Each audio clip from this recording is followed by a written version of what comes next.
would you like to improve your health and keep your family safe? You're listening to the Healthy Home Hacks Podcast, where we firmly believe enjoying optimal health shouldn't be a luxury. Healthy Home Authorities and husband and wife team Ron and Lisa will help you create a home environment that will level up your health. It's time to hear from the experts. Listen in on honest conversations and gain the best tips and advice. If you're ready to dive in and improve your well-being and increase your energy, you're in the right place. All right, here are your hosts, bowel biologists, authors, media darlings, vicarious vegans, and avocado aficionados, Ron and Lisa Barris. Welcome to the show, everyone. I am Ron, and as always, I'm joined by my co-host and wife, Lisa.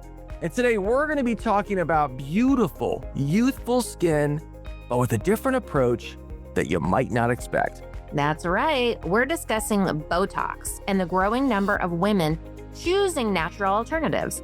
Botox, or botulinum toxin type A, is a neurotoxic protein used to treat various medical conditions and used to treat wrinkles by temporarily paralyzing muscles.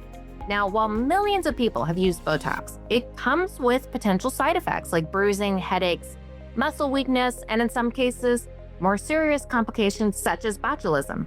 Symptoms of botulism may include blurred vision, drooping eyelids, slurred speech, and difficulty breathing, which can occur if the toxin enters the bloodstream.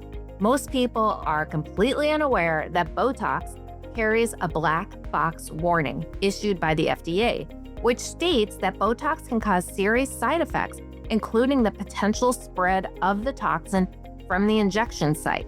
This warning is the most serious type issued by the FDA. Now, here's something fascinating. Nearly 40% of women seeking anti-aging treatments are now exploring natural alternatives to Botox, which is why we're thrilled to welcome Gudrun Snyder, a doctor of acupuncture and Chinese medicine and founder of Moon Rabbit Acupuncture. Gudrun specializes in Facial Rejuvenation Acupuncture, a holistic, non-invasive alternative that smooths fine lines, firms skin tone, treats acne, and boosts collagen production, all without synthetic injections. Now, the technique uses energy highways in the body that, when stimulated, encourage your skin to rejuvenate from within. Gudrun, we're ready to learn how cosmetic acupuncture works. Inspired by a family of doctors and her grandmother that practiced traditional Chinese holistic healing, after attending Stanford Business School, Gudrun earned her doctorate in East Asian medicine. Combining her business knowledge with her passion for wellness, Moon Rabbit Acupuncture was born. Welcome to the show, Gudrun. Yes. So happy to be here. Thank you so much. I'm thrilled to talk all things Botox and alternatives that can be natural and good for you, like cosmetic or facial rejuvenation acupuncture. Well, we are ready to listen. Yeah, right? Yeah, we've been dabbling into this on our show. It's such a hot topic. I'm seeing so many women, including myself, say enough is enough. We don't want to be slaves to these toxic procedures. We want this stuff out of our body. It's not all it's cracked up to be. And we're going to get into that today and what the dangers are and the alternatives. So we are so happy to have you with us. And I just want to dive right into your background a little bit, because I read that you're a breast cancer survivor and were diagnosed at the age of 32 with a 1-year-old baby. Can you share that experience with our listeners and how acupuncture and Chinese herbal medicine helped you heal? Absolutely. So part of my story as a healer, as a mother, and as a patient comes that my first round with breast cancer happened when I was in my early 30s. As you said, I had a 1-year-old baby. I actually had just finished breastfeeding for an entire year, and I noticed a dimple in my right breast. Now, most people don't know a dimple is a sign of breast cancer, but because of my training in Chinese medicine, I did. And I proactively sought out my OB-GYN. She said, I don't even really see it, but I believe you. Let's get a mammogram right away. I went in and things moved very quickly. I was very lucky the first time around. I was only stage 1 recurrence this past year and had to go through all of the treatment again. I now have a fabulous chemo cut, but I'm on the path to healing. Oh, that's good to hear. May I ask what stage it came back as? So I'm stage 2 now because Not only spread, it came back, but also it spread to my lymph nodes. Oh, okay. Because I have heard, and I can't 100% with accuracy state this, but if when cancer comes back, it always comes back at a higher stage. Is that true? So it really depends. There's a lot of different ways of talking about it. Sometimes they actually won't even stage a recurrence because they typically only stage if it is a new cancer. Because it was unclear whether mine was a new cancer or not, they stayed stage 2 because it wasn't just localized. It had spread to the other parts of my body, but not any organs. That Oh, would be thank goodness. Yeah. We've been through this with family members and it's really scary.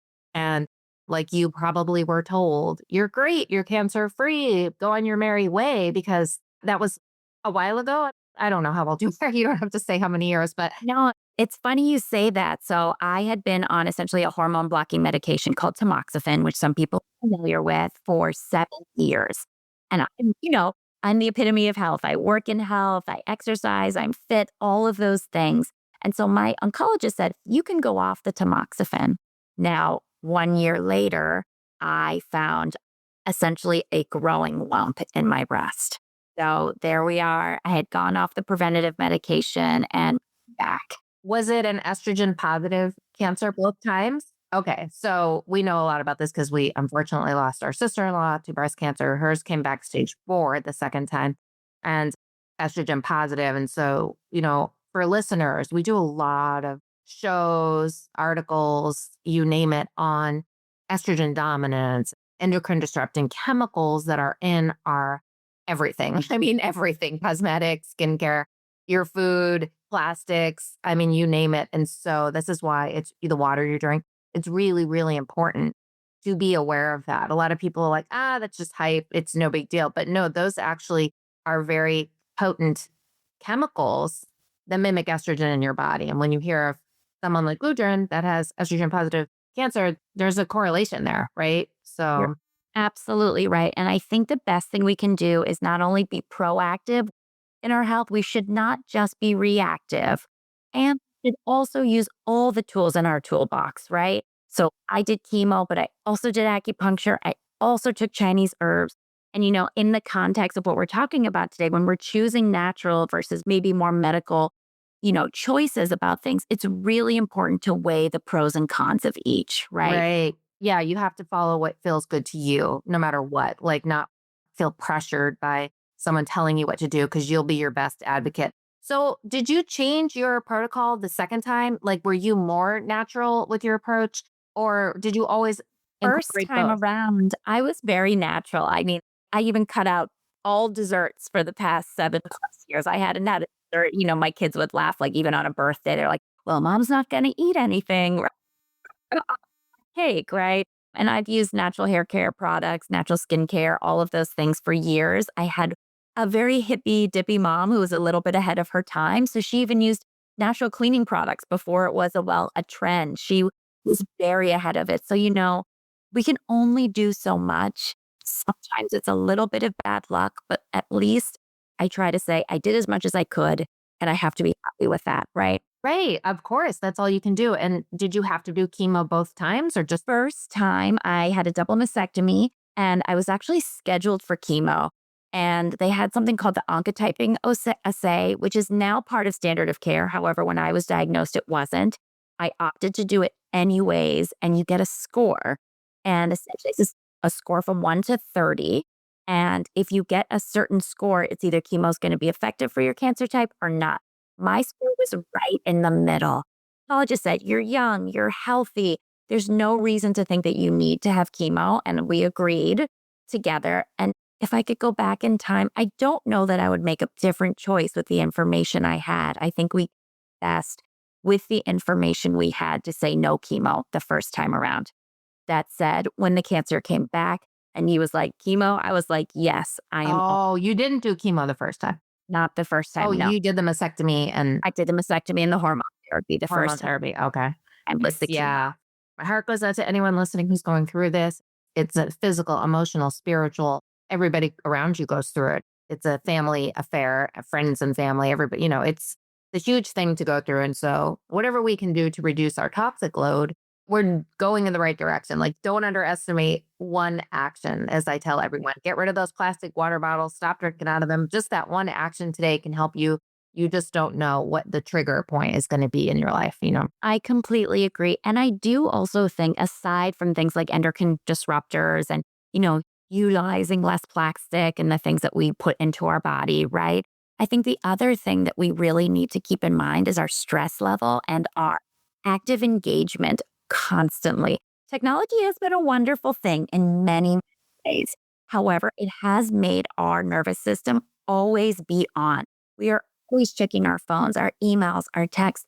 There really is no real reset or stopping, right? And it's a big deal. I think our overactive nervous systems right now are part of the problem as to why breast cancer and other cancers are so much more common, especially in a younger population of people. Yeah. What is the stat now? The rates in the youth are so skyrocketing. They've never been this high before. They're accelerating like adults. So if you look at cancer in adults and cancer in teens and I think even 20s, it's skyrocketing. And I think you are right. I believe it has a lot to do with the stress, the pressure, and of course, electromagnetic radiation, always around Wi-Fi, always around wireless devices. And these teens, I say this a lot, Rod and I, but I'm going to say it again, turn your cell phone off at night, put it in airplane mode at a bare minimum, because when you sleep and you're using that as your clock and you're talking to your friends late at night, you are getting exposure all those hours that your body should be healing and resting. And that's really the only time that you get to do that is at night. So that's just another reminder. And I'm sure you agree as a mom. I think it's so important to take that break, right? So, Gudrun, as part of your healing process, is that what caused you to focus on facial rejuvenation acupuncture? So I've always been someone who prides herself in the way I show up. So that's the way I show up with my energy, and that's the way I show up with how I'm presenting myself, right? I believe that our outside is reflective of how we take care of ourselves and our insides. So facial rejuvenation acupuncture was a way for me to get trained in something that I'm like, you know what? I want to have good skin for as long as I can. I want to age in a healthy way. And so now I'm able to offer it for myself. Right? Can you do it to yourself? Or you mean I can do it to myself. I don't do full body acupuncture. And really, if you came to see me as a patient and you were getting facial rejuvenation acupuncture, you would always get a full body treatment because you do need to treat the whole body to have you do. You can't just do the face. Don't just do the face. However, for me, I just do my own face and then see someone else for my body. Oh, gotcha. Oh, okay. I'm so needle adverse. And it's weird because You're not alone. I've gone in and out of acupuncture. Like, it's weird for me because sometimes I'll be like, oh God, this doesn't hurt at all. It's nothing. I love it. And then bing, you'll get like a ting sometimes in a certain spot. And then I'll just obsess over that. And then I get sweaty and nervous. I don't know. Wait, have you had acupuncture or not? Oh, yes, I have. Okay. I did it a lot, but I got just kind of freaked out. I just never like needles and I have a really hard time relaxing. What it is I have a hard time just calming down. Well, I read online, a practitioner, if they don't do it right, they could poke an organ. And I couldn't get that out of my head. So I was like, Oh my gosh. So there was recently something in the news about a football player who had a pneumothorax, which is essentially like someone poked a hole in his lung. Oh, They said everyone thought it was acupuncture, but it really was dry needling. And what dry is when acupuncture is done by someone who is a not board certified licensed acupuncturist. And not say you are doing acupuncture unless you are a licensed acupuncturist. So when you see dry needling, that is completely different from acupuncture. We as acupuncturists know how to dry needle. It's trigger point and motor point needling. It's one of the many tools we have in our toolbox. But people who are just doing dry needling don't have a quarter, a tenth, near close the level of education and training that an acupuncturist does. okay, listeners, that's so important. Look for a board certified. Yeah. Okay. Yes, what certifications in particular? So, what organizations would you consider? absolutely. So when you're looking for an acupuncturist, the things you need to be looking for, are they a graduate level degree? It should be a master's or doctorate level for an acupuncturist. Additionally, they should be licensed in their own state, right? So for example, to graduate from my program and to be licensed in the state of Illinois, I had to complete 3,000 hours of clinical training. That's That's a lot of hours. Yeah. right. And then I'm also board certified by it's the NCCAOM.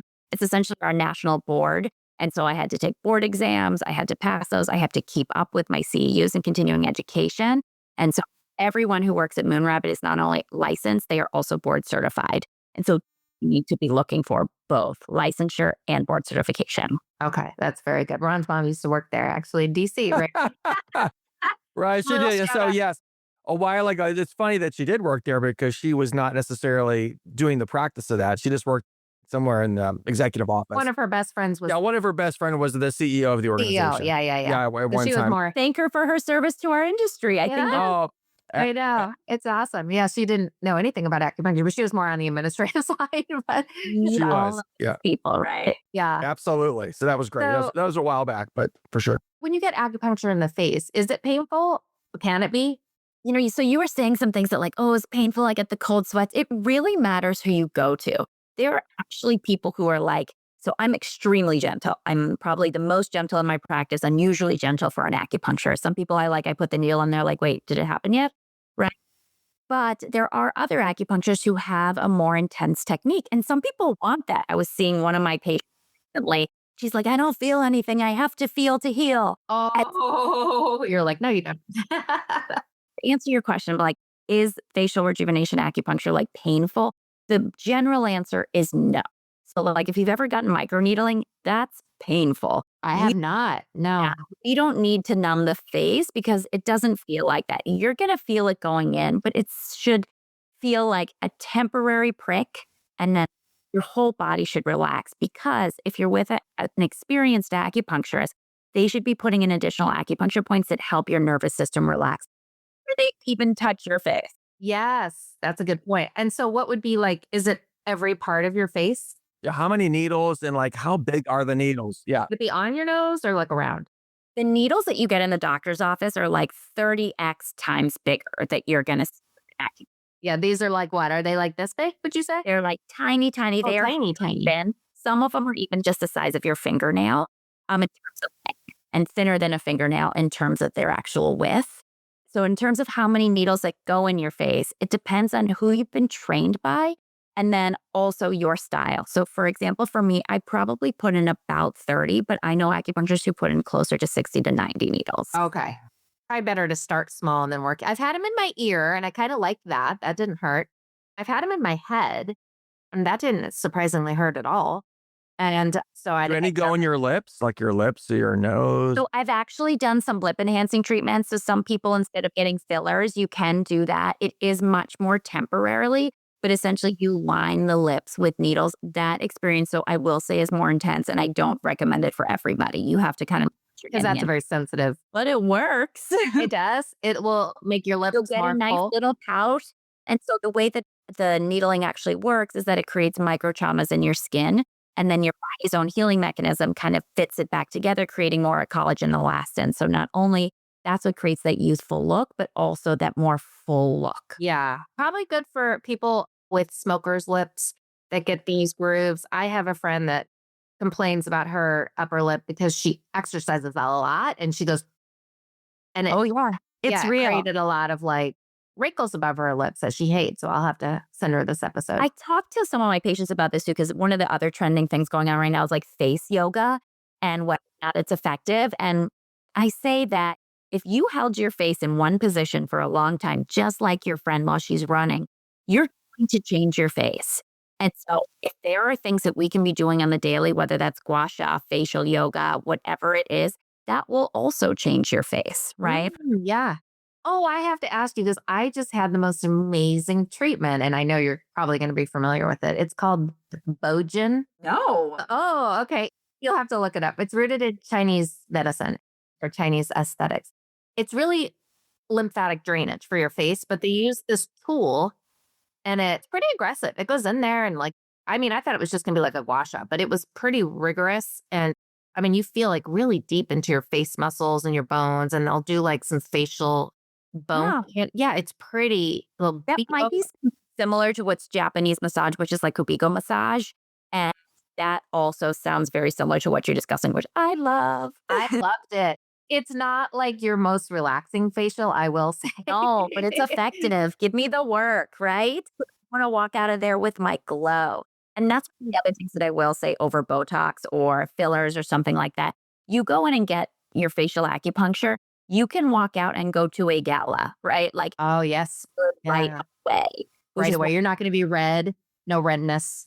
I mean, if you're someone who gets hyperpigmentation or is very hypersensitive in general, you might be red, right? That's just a possibility. But for the general population, I would say 80% plus, like you can go and do your normal day and no one will even know what you did earlier that day. Wow. Okay. And that's great. That's great. That kind of a segue to my next question. So, how many sessions would you need to accomplish what Botox can with the fine lines and wrinkles? Are you looking perfectly all set up after you complete the session, or does it take multiple sessions? I doubt it. We'd all have done that already. The facial acupuncture will never give you the same results as Botox. And if someone is telling you that, they are lying to you. So Botox freezes your face, right? Whereas facial acupuncture actually relaxes your face and works on a completely different biological mechanism than Botox does, right? We talked a little bit about the micro traumas. We talked a little bit about how like collagen and elastin get rebuilt. Botox doesn't do any of that. It simply just makes your muscles not move, right? That's what it paralyzes your It muscles. paralyzes it. Right. Versus cosmetic acupuncture relaxes your muscles, just like facial yoga puts your muscles into like the best position so that over time you get better results. That's what facial acupuncture is going to do for you. If you are young and you are 20 something years old, you can have one treatment and it's going to do the thing for you. So if you're older and you want more significant results, this is a subtle result type of therapy. You're going to need more and more frequent therapies. But again, because acupuncture is such an individualized medicine, we will meet where you are and tailor the treatment to you. Nice. Nice. I love it. What is your opinion on Botox? I mean, we talked at the top, the risks that nobody talks about. A lot of women don't even know. If you meet me at a party or an event, I'll get you in a corner and tell you all about it. But women look at me like, what? I didn't know that. Black box warning. How come I didn't know that? Oh, because your injector didn't tell you, because you didn't see the box. You only saw a needle. And so you're not told any of that. Very much gaslighting in that industry, I think. I think it's really important to be an educated consumer. For me, I think asking questions and finding the right treatment for you. You said that a little bit about this in the beginning. It's like whatever you're comfortable with. If a patient comes to me and asks me, what do I think that she got Botox? I say, I'm glad you got Botox. Just make sure that like you're educated on where you're getting it from and how they're doing it and what they're using, right? You can also do Botox at the same as cosmetic acupuncture. This is not an either or. This is not one is significantly better than the other. They are totally different categories in my mind, right? Botox is someone who wants a medical grade treatment that will freeze their face so they do not. Facial acupuncture is a full body rejuvenating treatment that will help you look and feel your best, like with a glow from within, and will be subtle results over time so that you age gracefully. These are totally different things, but can work in tandem together if you want to. Yeah. And I would say the main difference between the two is one comes with potential side effects and one doesn't. I mean, sounds like It's also true. But it's very true. And we're not putting anything into your skin. Like we're not anything. The needles we use are medical grade needles that are one-time use and we throw them away. The risks are just significantly different and you have to assess your own risk profile for what you are willing to do. And be educated. Be an educated consumer. I have a question. So I know during a full body acupuncture session, I remember a lot of times the needles going in between your finger and your thumb, like right in your hand, right? Yeah. Where's the go-to place on the table for the facial? So you're laying there, hitting them right in the nose when they start, or where does it start? Nope, not. Like we know. But I actually start with needles in your feet to ground you and make you feel really, really settled in. And that's going to really help bring you down from the awareness of your face to your body. Then I'll put some needles probably around your chest area to kind of bring you to your heart center. Some in your hands, because the hand point that's between your thumb and your pointer finger and that fleshy mound area right there, that's the command point for the head and face. Oh, is that what that is? It'll Okay. help clear your sinuses, treat headaches, and get your whole face to open up to what we do next.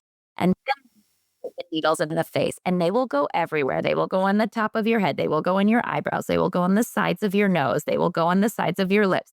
They will go along your jawline and behind your ears for that kind of snatched jaw look. Oh, right. So you put them in the neck too? We can put them on the neck. I only put them on the neck for people who ask for them. It's not part of my standard protocol, but I'm always happy to do it. Everyone just has a different and I always want to meet people where they are for their goals. Yeah. Wow. So going back to fillers and Botox, and it sounds like you're very much like, hey, you do you. You do you, but be educated when you do you. Yeah. Yes. Like the other thing I'll say, because I've gone down this rabbit hole a lot this last year. Well, one thing I learned, Ron and I are vegan, so we don't eat any animal products, right? And we're very clean eaters, everything organic whenever we can.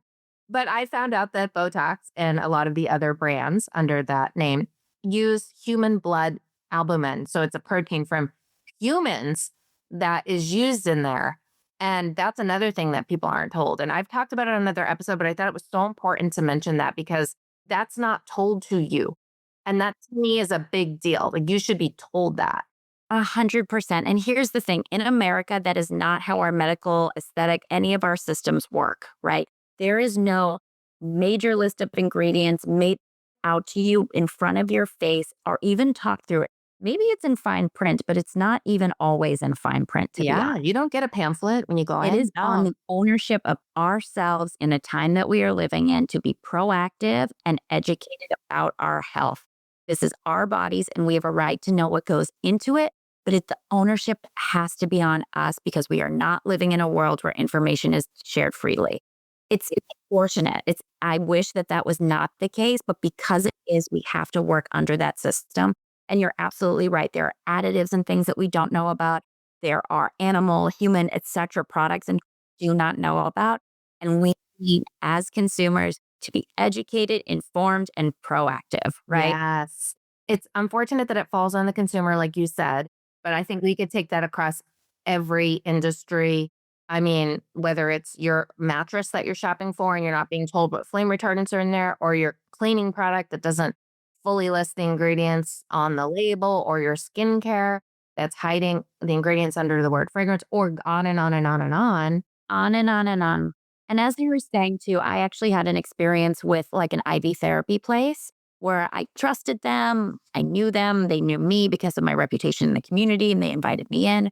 And I got an IV only later to find out it had other things in it than I was essentially told. And I was really upset as a person who is a cancer survivor, as a person who lives in holistic wellness. And I confronted the owner about it and brought my concerns. And she acknowledged some level of fault, but not full, right? Again, even me, I consider myself an educated consumer, was not proactive enough to be like, I need a full list of ingredients here. I should have asked for them, right? I absolutely, it's a learning moment for me. Yeah. What was in it? Essentially, they were like heavy metal, like additives and things that are often can be cofactors or coenzymes that help the body either absorb, but I don't want any of those things in my body. No.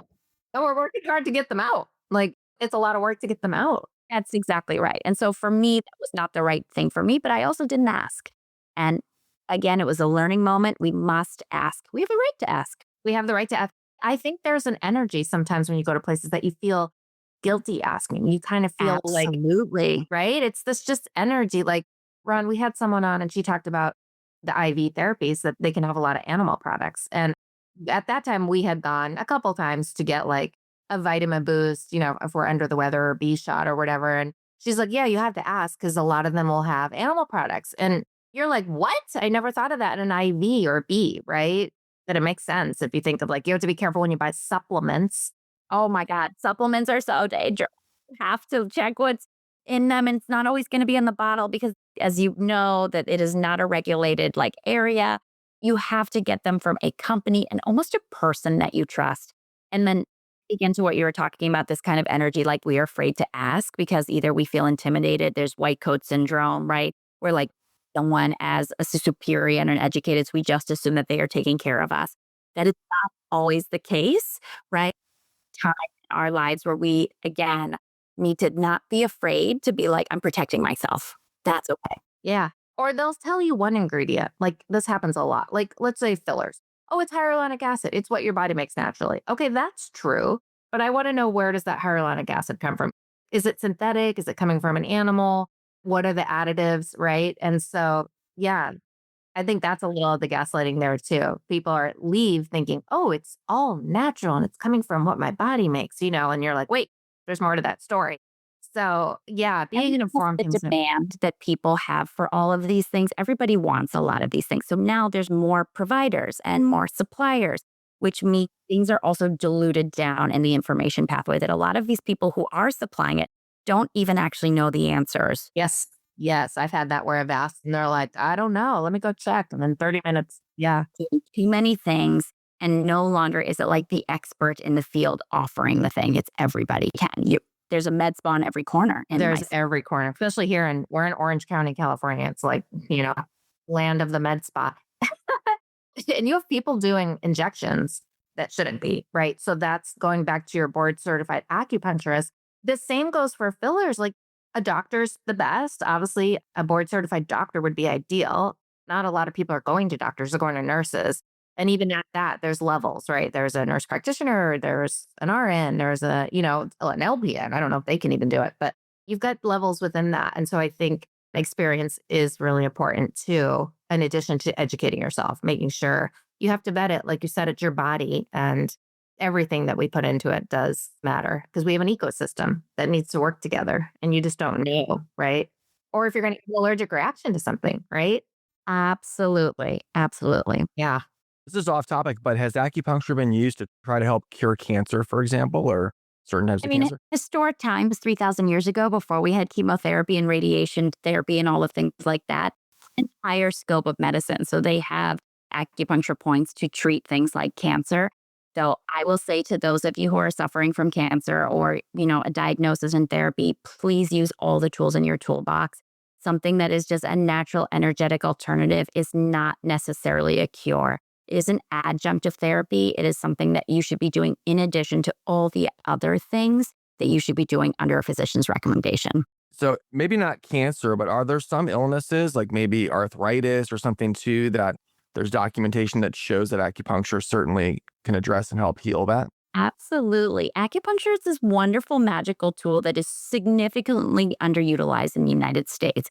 We treat everything from like the common things that you know about, like back pain. Maybe people know about getting pregnant with acupuncture, but we also help. Yes, that's a biggie, right? That's right. The I have this pregnancy thing. other patient that had like a mold toxicity problem, and I helped him get through the autoimmune disorder that had come from that with acupuncture because acupuncture treats inflammation so well. There's other things that people don't know about. I mean, most people know about migraines and headaches that it treats, but also some people have treated their asthma with acupuncture, right? Their depression and getting off their medications. They really have to do it with someone who knows what they're doing. Yeah. Well, speaking of headaches, I think that's a great point because a lot of people are using Botox for headaches. And I saw this doctor, she had a video and the patient was like, oh, I get migraines. And the doctor's going, okay, well, we're going to put Botox all the way around the head and then we're going to put it all the way down your back and then we're going to put it in your back. And I'm watching this going, that is a lot of Botox. I mean, how can that? You're going to have to do it forever. The thing that we do as acupuncturists, which I think is unique to our type of medicine, is that we don't want to necessarily keep you forever. We want to fix the thing that is important to help you with, whether that is your migraines, whether that is chronic fatigue. And then if you want to come back and visit us, we'd love to see you. But you won't need to see us forever because those things should no longer be an issue for you. Yeah. Like a real doctor, like a real healer. We actually want to heal you so that you're not dependent on us forever, right? A novel idea today. And it's shocking. Some people who've had they've gone to the neurologist and this and that, and no one can help. And they're like, oh, I'm just here because my friend told me to come in and I don't even think this is going to work. And I'm like, why don't you just give me 3 sessions? And they're like, my God, why didn't I not come earlier? This life-changing. I'm telling everyone, and it's a wonderful thing, right? Yeah, because acupuncture's been around for how many years? Thousands, right? 3,000 years acupuncture's been around. And so 3,000 years. 3,000. Yeah, that's pretty telling. And I think like with the chi energy, obviously I know a bit about it. And when you have stagnant energy in your body from stress or sitting too much or overworking or not sleeping or eating that or whatever is causing your stagnant energy, how else are you releasing that? Obviously massage is good, but obviously that's the underlying part of acupuncture, right? You're getting the flow of your body's energy. So Now, just that acupuncture alone. works energy of your body, your chi. It also works with the fluids of your body, but it also has biochemical underlying pathways that it also works on. It helps reduce the inflammatory markers and cytokine storms that are involved in inflammation. It also reduces high cortisol, but cortisol is not always a problem. I want to put that out there. This whole like cortisol myth thing. You need cortisol to be healthy, so don't get rid of cortisol in your body. Okay, that's important. Yes. I don't like cholesterol. I've been reading how good cholesterol is actually. All Like, of these things, right? And so we are learning now about the biochemical, like actual mechanisms of how acupuncture works. But at the end of the day, it's been around for 3,000 years for a reason. And we can use it because it really works. nice. And I love that you come from a family of, ancient. Were they acupuncturists or just in So Chinese? my family, my dad, he was first generation here. He was a physician and a family medicine physician. He had acupuncture charts on his walls. He actually went to China and got all the acupuncture guides and things like that and gave them to me when I was younger, which I think is so beautiful. My grandma from Shanghai, she was an ear, nose, and throat doctor. But when you lived in either China and even other countries like France, being an acupuncture actress can be a part of your medical curriculum, right? In other countries, you actually have to be an MD to be an acupuncturist, right? Oh, interesting. So even she's Okay. a throat doctor, she was familiar with acupuncture, herbal medicine, all of that. And she lived to over 100 years old and was one of the healthy, cognitively there humans that I've ever, right? No processed foods, I'm sure. Yeah, it was a little different. All right. Well, how can our listeners find a practitioner in their area, because you're in Chicago, that specializes in facial rejuvenation acupuncture? The best thing to do is first ask your friends. I think that looking to your trusted group of people is always the first place you should ask for anything that you're trying to find. Then you can go to the NCCAOM's website and look for a board certified acupuncturist near you. Then once you find a person near you, the thing you need to ask for is certification, right? Not only am I trained in facial rejuvenation acupuncture, I'm actually certified in it, right? And additional training beyond just my acupuncturist training. And that's the additional piece that you want to look for. Okay. Because is it a new thing or has it been around for a while? The answer is yes, but it's newer because it is more utilized and definitely more in trend. But facial rejuvenation acupuncture has been a part of acupuncture for hundreds of years, right? Okay. Yeah. It just gained popularity as a natural alternative, which I love. And gua sha, which I also love. We both do gua sha. We do gua sha a lot. I did this morning on my face. I had a puffy eye. And I was like, oh, I got to do my gua sha before I go out. And it worked. Works. Great It job. worked for no puffiness. Yeah, it's a pretty incredible little tool that you can just do while you're watching a movie or in That's the car. exactly Yeah, right. you can do it anywhere. Yeah, that's great. Well, is there any last words of wisdom you want to leave with our listeners with? I want to say it's okay to ask questions, educate, empower yourself, and make the choices that are right for you. Yes, very good. Well said. Educate, educate, educate, you guys. And thank you so much for being with us today, Gudrun. You can learn more about Gudrun and Moon Rabbit Acupuncture at Moon Rabbit Acupuncture with 1C.com, which we all get that one wrong. And you can find all the links in the show notes at healthyhomehacks.com. Absolutely. And as always, please rate and review our show. 5 stars are always appreciated. Check for Healthy Home Hacks podcast and go to your favorite place where you give us a 5-star rating so you can have all these stellar guests like we provided you today in the future. So here's to great health and wellness. Bye, everyone. Thanks for your time. See you next Thank you, Gudrun. time. Bye. Thank you, Ronnie, Gudrun. Lisa. Thank you. This episode of the Healthy Home Hacks podcast has ended, but be sure to subscribe for more healthy living strategies and tactics to help you create the healthy home you've always dreamed of. And don't forget to rate and review so we can continue to bring you the best content. See you on the next episode.